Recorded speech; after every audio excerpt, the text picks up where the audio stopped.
Okay mga karils, gagawa po tayo ngayon ng chicken pork apritada. Ito po ang mga rekado. Yung chicken po at saka yung pork, minarinate ko na siya sa kalamansi at toyo.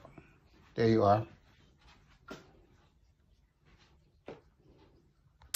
Prito lang natin mabilis tong carrot at saka itong patatas. Sinama ko na din itong hotdog.